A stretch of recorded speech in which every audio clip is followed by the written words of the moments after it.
નમસ્કાર મંતવ્ય ન્યૂઝમાં આપનું સ્વાગત છે। મેટ્રો એટ 10 સાથે હું છું હિનલ। સમાચારોની શરૂઆત કરીએ જૂનાગઢથી। તો જૂનાગઢ જિલ્લામાં જેલમાં કેદીના આપઘાતનો બનાવ પ્રકાશમાં આવ્યો છે। જૂનાગઢથી સમાચાર મળી રહ્યા છે। 19 વર્ષના કાચવા કામના કેદીએ આપઘાત કર્યો છે। બૂટની દોરીથી બાથરૂમની બારી સાથે ગળે ફાંસો ખાધો છે।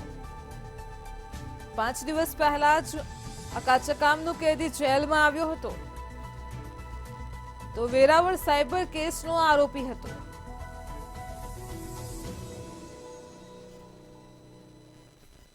કૃણાલ વાઘેલા નામના કેદીએ આપઘાત કર્યો છે। તો જૂનાગઢથી સમાચાર મળી રહ્યા છે। જૂનાગઢ જિલ્લાની જેલમાં કાચા કામના કેદીએ આપઘાત કર્યો છે। સમગ્ર મામલે પોલીસે વધુ તપાસ હાથ ધરી છે। 5 દિવસ પહેલા જ આરોપી સાયબર ફ્રોડના ગુનામાં જેલમાં આવ્યો હતો। હાલ તો મૃતદેહને પોસ્ટમોર્ટમ માટે હોસ્પિટલ ખસેડવામાં આવ્યો છે। કૃણાલ વાઘેલા નામના કાચા કામના કેદીએ આપઘાત કર્યાનો બનાવ જૂનાગઢથી પ્રકાશમાં આવ્યો છે। વેરાવળ સાયબર કેસનો આરોપી હતો।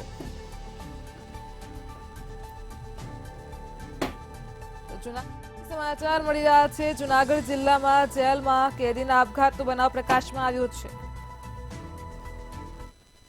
ઇન્ચાર્જ જેલ અધિક્ષક જૂનાગઢ જિલ્લા જેલ આજ રોજ સાંસ્કૃતિક હોલમાં બંધ થતો કાચા કામનો કેદી કૃણાલ પ્રવીણભાઈ વાઘેલા ઉંમર વર્ષ 19 આત્મહત્યા કરેલી હોય। ફરજ પરના કર્મચારીઓને ઓફિસમાં આવીને જાણ કરેલી 4:30 પોણા 5 ની આજુબાજુ કે સાંસ્કૃતિક હોલમાં એક આરોપી સંડાસના ભાગે દોરી વડે ગળે ફાંસો લગાવી અને લટકે છે। તો અમે બધા ત્યાં ફરજ પરના સ્ટાફ અને બીજા અધિકારી કર્મચારીઓ સાથે અમે સાંસ્કૃતિક હોલમાં પહોંચ્યા। તો ત્યાં કેદી લટકતો હોય તો તાત્કાલિક અમારા જેલના મેડિકલ ઓફિસર। અમદાવાદના ધંધુકામાં વોન્ટેડ પોલીસ કોન્સ્ટેબલની ધરપકડ કરાઈ છે। તો સમાચાર મળી રહ્યા છે। અમદાવાદથી ધંધુકામાં વોન્ટેડ પોલીસ કોન્સ્ટેબલની ધરપકડનો મામલો પ્રકાશમાં આવ્યો છે। તો સમાચાર મળી રહ્યા છે। છેલ્લા 4 મહિનાથી પોલીસ કોન્સ્ટેબલ ફરાર હતો। આપઘાત કરનાર ખેતા મકવાણાને ધમકી આપી હતી। ધમકીથી ગભરાઈને ખેતા મકવાણાએ આપઘાત કર્યો હતો। તો આજ મુદ્દે આપણી સાથે સંવાદદાતા વિશાલ મહેતા ફોનલાઈન પર જોડાઈ ગયા છે। જે વિશાલ, અમદાવાદના ધંધુકાથી સમાચાર મળી રહ્યા છે। વોન્ટેડ પોલીસ કોન્સ્ટેબલની ધરપકડ કરાઈ છે। શું હતું આ સમગ્ર મામલો? વધુ વિગત આપશો। હિનલ, જે પોલીસ કોન્સ્ટેબલ છે તે અમદાવાદના બોપલ વિસ્તારની અંદર ફરજ બજાવતો હતો, જેનું નામ હર્ષદ ઝાલા છે।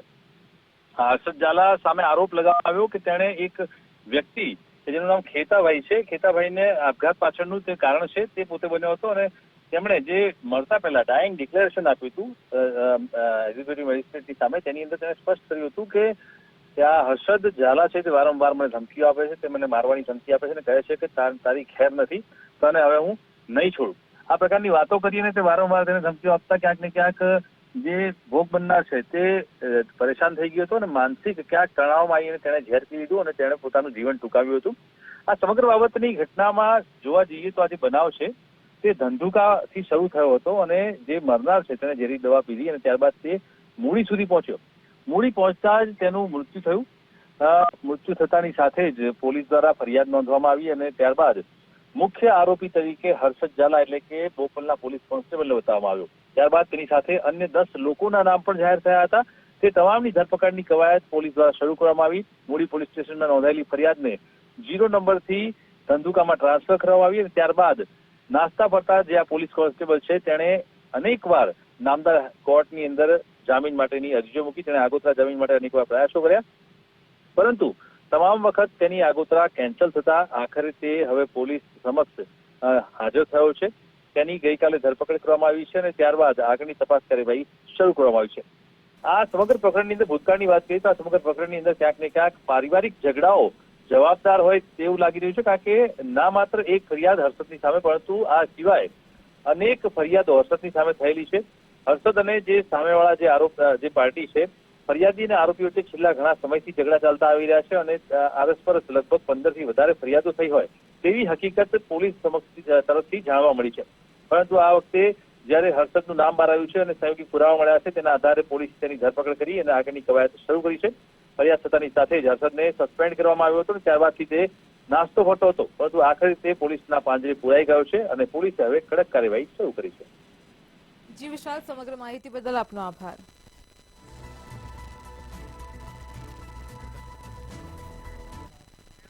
અમદાવાદના ખોખરાથી ડોક્ટર બાબા સાહેબ આંબેડકરની મૂર્તિ ખંડિત કરવાનો મામલો પ્રકાશમાં આવ્યો હતો, તો તે જ મામલે વધુ સમાચાર મળી રહ્યા છે.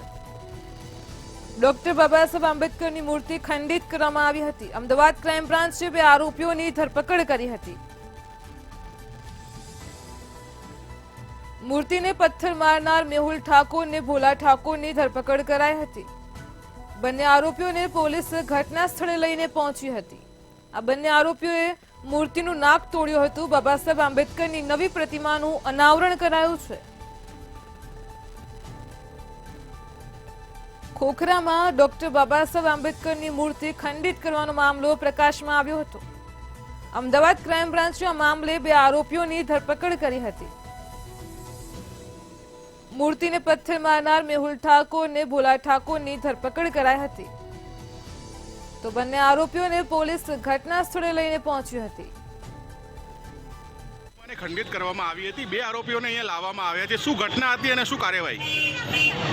પોલીસ સ્ટેશન વિસ્તારમાં જયંતિલાલ વકીલની ચાલી પાસે બાબા સાહેબ આંબેડકરનું જે સ્ટેચ્યુ છે એનું નુકસાન પહોંચાડવામાં આવ્યું છે.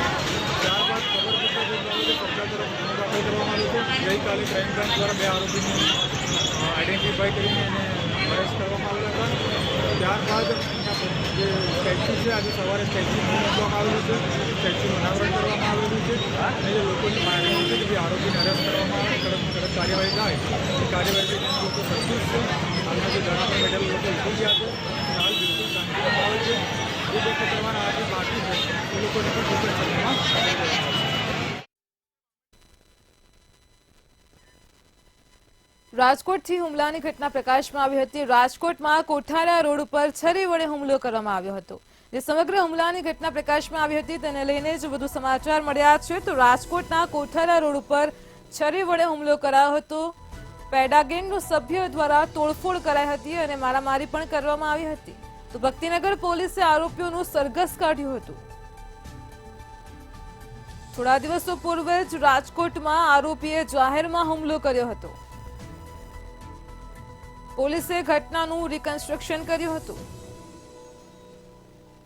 ભક્તિનગર પોલીસે આરોપીઓનું સરઘસ પણ કાઢ્યું હતું. તો રાજકોટમાં કોઠારા રોડ પર જાહેરમાં જ છરી વડે હુમલો કરવાની ઘટના પ્રકાશમાં આવી હતી. પેડા ગેંગનો સભ્ય એ તોડફોડ મચાવી હતી અને મારામારી પણ કરી હતી.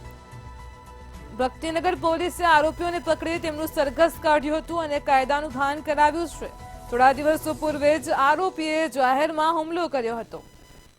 પોલીસે આરોપીને સાથે રાખી સમગ્ર ઘટનાનું રિકન્સ્ટ્રક્શન કર્યું હતું.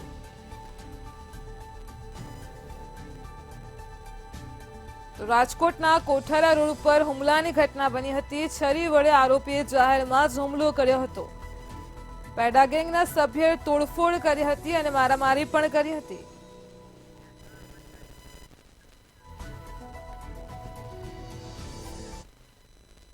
મહેસાણામાં ચાઇનીઝ દોરીનો જથ્થો ઝડપાયો છે. તો મહેસાણાથી આ સમાચાર મળી રહ્યા છે. ચાઇનીઝ દોરીનો જથ્થો ઝડપાયો છે. ડેડિયાસણમાંથી ચાઇનીઝ દોરી ઝડપાઈ છે. ઉત્તરાયણ નજીક આવતા ચાઇનીઝ દોરી પકડાવાનો સિલસિલો યથાવત જોવા મળી રહ્યો છે. અલ્તાફ સિપાઈ નામનો યુવાન ચાઇનીઝ દોરી સાથે ઝડપાયો છે. 16 રેલ ચાઇનીઝ દોરી સાથે આ યુવાન ઝડપાયો છે. તો મહેસાણા એસઓજીએ ચાઇનીઝ દોરી સાથે યુવાનને ઝડપી પાડ્યો છે. મહેસાણાના ડેડિયાસણમાંથી ચાઇનીઝ દોરી સાથે એક યુવાન ઝડપાયો છે. ઉત્તરાયણ નજીક આવતા ચાઇનીઝ દોરી પકડાવાનો સિલસિલો જોવા મળી રહ્યો છે. તો મહેસાણાથી આ ઘટના સામે આવી છે. અલ્તાફ સિપાઈ નામનો યુવાન ચાઇનીઝ દોરી સાથે ઝડપાયો છે. મહેસાણા એસઓજીએ કડક કાર્યવાહી હાથ ધરી છે. 16 રેલ ચાઇનીઝ દોરી સાથે યુવાન ઝડપાઈ ગયો છે.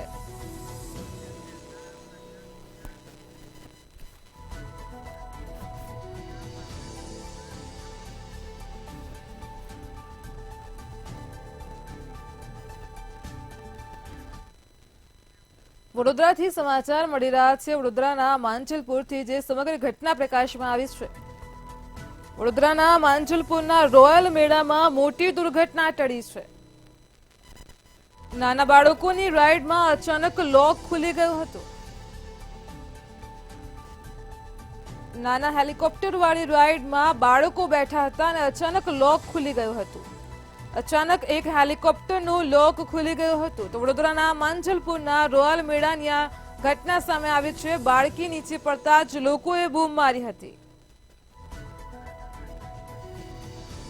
આજ મુદ્દે આપણી સાથે સંવાદદાતા દર્શન ચૌધરી ફોન લાઈન પર જોડાઈ ગયા છે. જી દર્શન, વડોદરાના માંજલપુરના રોયલ મેળામાં આજે એક દુર્ઘટના ટળી છે, શું કહેશો? બિલકુલ થી વાત કરવામાં આવે તો રાજકોટનો જે અગ્નિકાંડ સર્જાયો તે બાદ સમગ્ર રાજ્યની અંદર જેટલી પણ ગેમ રાઇડો હતી, જેટલા પણ મેળાઓનું આયોજન કરવામાં આવતું હતું, તે તમામમાં સરકાર દ્વારા જે છે તે એક એસઓપી ની જાહેરાત કરવામાં આવી હતી અને એસઓપી અંતર્ગત જ મેળાઓ અને જે પણ ગેમ ઝોન હોય તેને શરૂ કરવા માટે આદેશ આપવામાં આવ્યો હતો અને કોઈ પણ મેળા સંચાલકો હોય કે કોઈ પણ ગેમ ઝોન હોય તે તમામને આદેશ આપવામાં આવ્યો હતો કે તમામ એસઓપી નું પાલન થાય. જે તે સરકારના અધિકારીઓ હોય તે મેળાનું કે ગેમ ઝોનનું નિરીક્ષણ કરે ને નિરીક્ષણ કર્યા બાદ જ પરવાનગી આપવામાં આવે. ત્યારે આજે વડોદરાના માંજલપુર વિસ્તારમાં રોયલ મેળાનું જે આયોજન કરવામાં આવ્યું હતું, ગત 6 તારીખે આ રોયલ મેળાની શરૂઆત કરવામાં આવી હતી અને આજે સાંજે એક હેલિકોપ્ટરની રાઇડની અંદર નાના બાળકોની એક રાઇડ હતી. આ રાઇડની અંદર એક બાળક જે હતું તે રાઇડનો આનંદ માણી રહ્યું હતું, આનંદ માણતું હતું. તે દરમિયાન જ રાઇડનો જે એક દરવાજો હતો તે દરવાજાનું લોક જે છે તે ખુલી જતા બાળક રાઇડમાંથી નીચે પટકાવ્યું હતું અને તેને સામાન્ય ઈજાઓ પહોંચી હતી. પરંતુ હવે સૌથી મોટો સવાલ એ છે કે જો આ રાઇડમાંથી અન્ય બાળકો પડ્યા હોત અને જો કોઈ મોટી દુર્ઘટના સર્જાઈ હોત તો તેના માટે જવાબદાર કોણ હોત?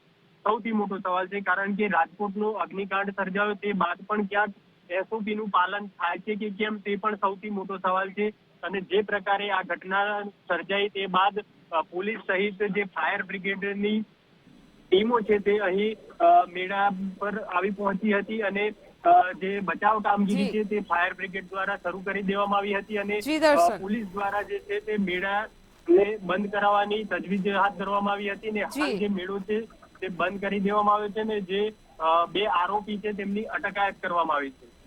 જી દર્શન, સમગ્ર માહિતી બદલ આપનો આભાર. વડોદરાના માંજલપુરના રોયલ મેળામાં નાના બાળકોની રાઇડમાં અચાનક લોક ખુલી ગયું હતું અને દુર્ઘટના ટળી છે.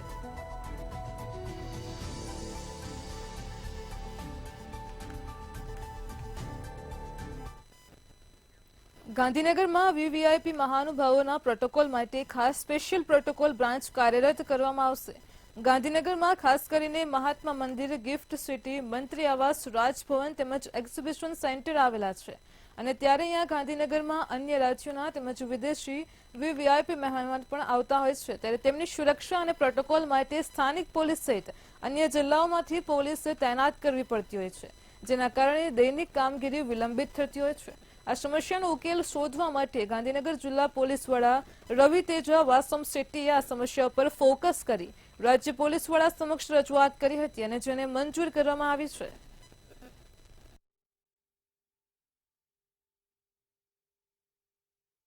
ગુજરાત સરકાર દ્વારા 2024 અને 25 બજેટમાં એક પ્રોટોકોલ બ્રાન્ચ મંજૂર કરવામાં આવેલ છે. પ્રોટોકોલ બ્રાન્ચમાં 1 ડીવાયએસપી, 3 પીઆઈ, 10 પીએસઆઈ અને 120 કરીબ પોલીસ કર્મચારી રહેશે.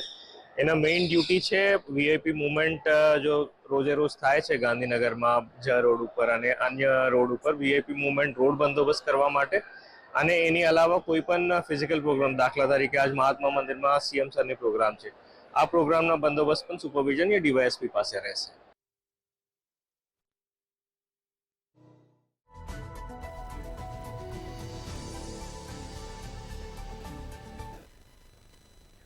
સમગ્ર ગુજરાત રાજ્યના શાકભાજી માર્કેટ યાર્ડમાં શાકભાજીની આવકમાં વધારો જોવા મળી રહ્યો છે. શિયાળુ શાકભાજીના પાકની ક્વોલિટી અને આવક વધી છે તો આવક વધતા જ મોટેભાગના શાકભાજીના ભાવમાં ઘટાડો પણ નોંધાયો છે.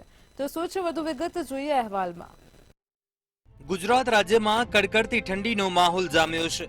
બદલાતા મોસમ અને પાકની આવકને આધારે શાકભાજીના ભાવમાં વધઘટ જોવા મળતી હોય છે. ત્યારે આજે શિયાળુ શાકભાજીના પાકની આવક વધતા ભાવમાં ઘટાડો નોંધાયો છે. શાક માર્કેટમાં શાકભાજીના ભાવમાં 5 થી 10 રૂપિયાનો ઘટાડો જોવા મળ્યો છે, જેથી ગૃહિણીઓના બજેટ પર ખાસ અસર પડશે નહીં અને તેઓ પોતાની મનગમતી શાકભાજી ખરીદી શકશે. પહેલે થા અત્યારે તો ભાવ ઘટ્યા છે. અત્યારે ડુંગળીના ભાવ 30 રૂપિયા से લઈને 50 રૂપિયા સુધી છે. બટાકામાં 30 से 45 50 રૂપિયા સુધી છે બટાકા. લસણમાં ઘટ્યા છે ભાવ. લસણ 600 રૂપિયા હતા, અત્યારે 300 રૂપિયા से લઈને 400 રૂપિયા સુધી છે. પહેલા અમે લાવતા હતા પાલક 40 રૂપિયા 30 રૂપિયા કિલો લાવતા હતા, મેથી 40-50 રૂપિયા લાવતા હતા. અત્યારે જગ્યાએ 10 રૂપિયા કિલો મેથી થઈ ગયો, 7-8 રૂપિયા કિલો પાલક થઈ ગયો, લસણ થઈ ગયું. પહેલાં 250 રૂપિયા કિલો લાવતા હતા, અત્યારે 150 રૂપિયા થઈ ગયું. મૂળા 5 રૂપિયા કિલો થઈ ગયા, લીલી ડુંગળી 6 રૂપિયા કિલો થઈ ગઈ. હા, ભાવ ઘટ્યો છે અને ઘણું શાક આવ્યું છે અને બહુ સારું શાક આવ્યું છે. હા, ઘણો ફાયદો થાય ને, ગૃહિણીઓને તો ફાયદો થાય જ ને ભાવ ઘટવાથી. માર્કેટ યાર્ડમાં શિયાળુ શાકભાજીની આવકમાં વધારો થતા રિટેલ માર્કેટમાં પણ તેમની આવક વધી છે. રિટેલ બજારમાં શાકભાજીના ભાવમાં ₹10 થી લઈને ₹30 સુધીનો વધારો અને ઘટાડો રિટેલ માર્કેટમાં નોંધાયો છે, જેમાં રીંગણ, ફુલાવર, તુવેર, પાપડી, ગુવાર, વાલુર વગેરે શાકભાજીના ભાવમાં ઘટાડો જોવા મળ્યો છે. હાલ ગુજરાતમાં શિયાળો જામ્યો છે અને શિયાળાની સાથે લોકો છે તે પૌષ્ટિક આહાર ખાતા હોય છે અને તેના જ કારણે જે લીલા શાકભાજીની આવકમાં પણ વધારો થયો છે. ત્યારે હાલ શાક માર્કેટમાં જે લીલા શાકભાજી છે તે વધારે જોવા મળી રહ્યા છે, કારણ કે શિયાળામાં લોકો સૌથી વધારે જે લીલા શાકભાજી છે, બીટ છે, ગાજર છે, આદુ છે, તેની ખરીદી કરતા હોય છે અને તે સૌથી વધારે ખાતા હોય છે, કારણ કે તેનાથી જે આહારમાં જે વધારો થતો હોય છે ત્યાં ખુશી છે, કારણ કે શાકભાજીનો ભાવ ઘટતા જે લોકો છે તે સારી શાકભાજીની ખરીદી કરી રહ્યા છે અને વેપારીઓને પણ જે પોતાની ભાવ કરતા જે વધારે જે ફાયદો છે તે થઈ રહ્યો છે. એટલે કે અમદાવાદના જમાલપુર માર્કેટમાં જે શાકભાજીના ભાવ છે તેમાં ઘટાડો થઈ રહ્યો છે, કારણ કે લીલા શાકભાજી શિયાળામાં આવતા હોય છે અને તેના જ કારણે જે શાકભાજીના ભાવમાં પણ ઘટાડો થતા જે લોકો છે તે પણ ખુશ છે અને વેપારીઓ પણ ખુશ છે, કારણ કે શિયાળામાં સૌથી વધારે જે શાકભાજી છે તે તાજું અને સારું આવતું હોય છે. સાથે જે ભાવ છે તેમાં પણ અત્યારે ઘટાડો જોવા મળી રહ્યો છે. કેમેરા પર્સન કેતન સાથે કિંજલ બોરીસા, મંતવ્ય ન્યૂઝ, અમદાવાદ. જૂનાગઢના માંગરોળમાં ખાતરની બોરીમાંથી પથ્થર જેવા ગાંગડા નીકળ્યા હતા. સિહોર તાલુકાના ભડલી ગામના ખેડૂત બલભદ્રસિંહ ગોયલે સિહોરના ડેપોમાંથી ગત 21 ડિસેમ્બરે 2 બોરી ભારત DAP ખાતર ખરીદ્યું હતું.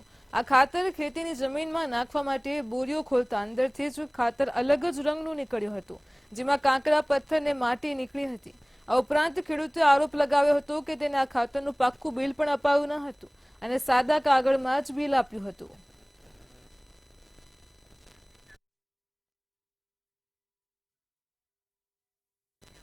જૂનાગઢના આરેણા ગામે ખાણની લીઝ મંજૂરી મૂકવાની સાથે જ વિવાદ સર્જાયો છે. છેલ્લા ઘણા સમયથી માંગરોળ તેમજ આસપાસના વિસ્તારમાં પથ્થરની ખાણો ધમધમી રહી છે અને ત્યારે આસપાસના વિસ્તારોમાં જમીનો બંજર બનતી જાય છે. અનેક પથ્થરની ખાણો ઉપર ફરિયાદો ઉઠી રહી છે. ત્યારે વધુ એકવાર માંગરોળના આરેણા ગામે ખેતીની લીલીછમ જમીન ઉપર લીઝ મંજૂરી માંગતા વિવાદ સર્જાયો છે. લીઝ મંજૂરી નહીં આપવા ઉચ્ચ કક્ષાએ ફરિયાદો કરી આ લીઝ મંજૂરી નહીં આપવાની માંગ કરાઈ છે.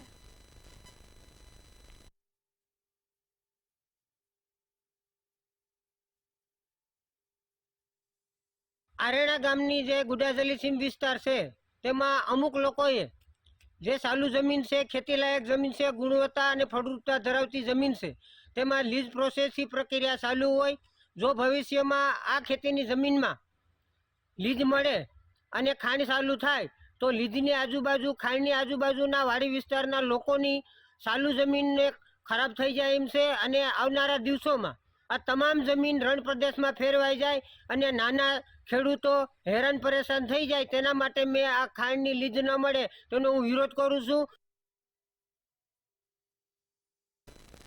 શિયાળાની શરૂઆત થતાં જ ભાવનગર જિલ્લામાં ડુંગળીનું મબલક વાવેતર થયું છે અને ત્યારે ડિસેમ્બર મહિનામાં જ યાર્ડમાં ડુંગળીની આવક શરૂ થઈ છે. ત્યારે ભાવનગર યાર્ડમાં મોટા ભાગે 200-250થી વધીને 350 રૂપિયા એમ ભાવ આવે છે. સરકાર ખેડૂતને જગતનો તાત કહે છે, પણ અત્યારે ખેડૂત રાખ થઈ ગયો છે, ત્યારે ખેડૂતને આ ભાવ કઈ રીતે પોસાય, જેના માટે સરકારે વિચારવું જોઈએ।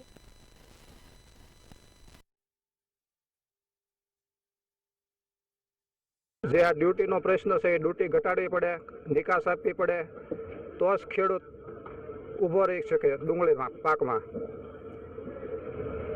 બાકી સરકાર કહે છે કે ખેડૂત જગતનો તાત છે, તાત નથી, ખેડૂતને અત્યારે સરકારે રાખ કરી દીધો છે, એવું મારું કહેવું છે। એટલે બને ત્યાં સુધી સરકાર ધ્યાન આપે ડુંગળી વિશે। ડુંગળીમાં 50,000 નો ખર્ચો લાગે છે વીઘે। કેટલો? 50,000 નું રોટાવેટર રાખવું, આ કરવું, બિયારણ ખર્ચ, કંપની વાળું બોગસ બિયારણ થઈને વાવવું પડે ખેડૂતોને। ડુંગળી કમસે કમ 600 થી 700 રૂપિયા હોય તો ખેડૂતને પોસાય જ નહીં। અને ડુંગળીનો થોડોક ભાવ ચડે કે ગૃહિણીનું બજેટ ખોરવાઈ ગયું છે, તો અત્યારે ડુંગળી મફતના ભાવે મળતો ગૃહિણીને એમ તો નથી કહેતી ખેડૂતોના બ્રિજ પોવાતું થોડોક ભાવ ચડાવો। અને સરકારની તો મિલી ભગત છે। અત્યારે 500 થી 600 700 સુધીના ભાવ આવવા જોઈએ સારી ડુંગળીના, 200 250 વધીને સારા માલના 300 પોહાય જ નહીં ને ખેડૂતને કાંઈક ધ્યાન આપવું પડે સરકારને, બીજું ખેડૂતનું કાંઈક વળતર આપવું પડે। આ ડ્યુટી ઘટાડવી પડે, ડ્યુટી જે મૂકી છે 20% એ હટાવવી પડે તો જ ખેડૂતને ફાયદો થાય, બાકી વેપારી તો મારી જ નાખે ખેડૂતને। અમદાવાદના વસ્ત્રાપુરમાં વિકાસના નામે વૃક્ષોનું નિકંદન થઈ રહ્યું છે। સમાચાર મળી રહ્યા છે હાલ અત્યારે અમદાવાદથી વસ્ત્રાપુરમાં વિકાસના નામે વૃક્ષોનું નિકંદન થઈ રહ્યું છે, તો કોન્ટ્રાક્ટર દ્વારા જ વૃક્ષ કાપવામાં આવ્યું છે। અમદાવાદના વસ્ત્રાપુરમાં દિવાલ બનાવતા 4 થી 5 વૃક્ષોને નુકસાન થયું છે। મિશન મિલિયન ટ્રી જેવી યોજનાઓ સામે વાસ્તવિકતા વરવી જોવા મળી રહી છે, ત્યારે કોર્પોરેશન જ વૃક્ષો કાપે તો દંડ કોણ કરે, તે પણ એક સવાલ ઉભો થઈ રહ્યો છે। અમદાવાદના વસ્ત્રાપુરમાં વિકાસના નામે જ વૃક્ષોનું નિકંદન થઈ રહ્યું છે। દિવાલ બનાવતા 4 થી 5 વૃક્ષોને નુકસાન થયું છે। એક તરફ Ahmedabad municipal corporation green zone વધારવા માટે અલગ અલગ પ્રકારના યોજનાઓ લાવે છે અને સાથે સાથે જ ઘણા બધા ટાર્ગેટ પણ લાવી રહી છે, પરંતુ ક્યાંક અમદાવાદ મ્યુનિસિપલ કોર્પોરેશનના જે લોકો છે, કોન્ટ્રાક્ટરો છે, તે વૃક્ષોનું નિકંદન કાઢતા હોય તેવા દ્રશ્યો સામે આવ્યા છે। જે પ્રમાણે વસ્ત્રાપુર ગાર્ડન જે છે તેનું જે ડેવલપમેન્ટ જે કરવામાં આવી રહ્યું છે, તે ડેવલપમેન્ટના ભાગરૂપે અહીં જે મુખ્ય દિવાલ જે ચણવામાં આવી રહી છે, ત્યારે અહીં આવતા જે ઝાડ જે છે તેનું નિકંદન જે કાઢવામાં આવી રહ્યું છે। જે પ્રમાણે વૃક્ષોની જે હાલત જોઈ રહ્યા છો, અહીં 4 થી 5 જે મોટા વૃક્ષો હતા તે એકદમ દિવાલની તરફ નમી ગયા છે। તેનું ખોદકામ જે કરવામાં આવ્યું છે તેમાં પણ જે નુકસાન કરવામાં આવ્યું છે, એક મોટું ઝાડ હતું તે પણ તોડી પાડવામાં આવ્યું છે। સાથે સાથે જે પ્રમાણે અહીં જે પ્લાનિંગ જે કરવામાં આવતું હોય, કોઈ પ્લાનિંગ કરવામાં આવ્યું નથી અને કોઈ પણ એવી વ્યક્તિ જે છે જે આ વૃક્ષોને બચાવે તેવો કોઈ વ્યક્તિ પણ જોવા મળતી નથી। ફક્ત મજૂરો જે છે તે અહીં કામગીરી કરી રહ્યા છે, એટલે ફૂટપાથનું કામ, સાથે દિવાલનું કામ અને સાથે જ વિકાસના નામે જે વિનાશ જે છે તે વૃક્ષોનો જે થઈ રહ્યો છે તેને લઈને ઘણા બધા સવાલો જે છે તે ઉદ્ભવી રહ્યા છે। કે એક તરફ મિશન મિલિયન ટ્રી નામે જે મોટા મોટા જે પોસ્ટરો લગાવવામાં આવે છે, તો બીજી તરફ આ રીતે જ વૃક્ષોનું નિકંદન જે છે તે કોર્પોરેશન જ કરી રહી છે, ત્યારે તેની સામે કોણ કાર્યવાહી કરશે તેવો પણ એક મોટો સવાલ છે। કેમેરામેન ઓમ પટેલ સાથે મીર દુધરેજિયા, મંતવ્ય ન્યૂઝ, અમદાવાદ। મેટ્રો 10 માં હાલ એટલું જ, પડે પણ અપડેટ મેળવતા રહો માત્ર મંતવ્ય ન્યૂઝ પર। નમસ્કાર।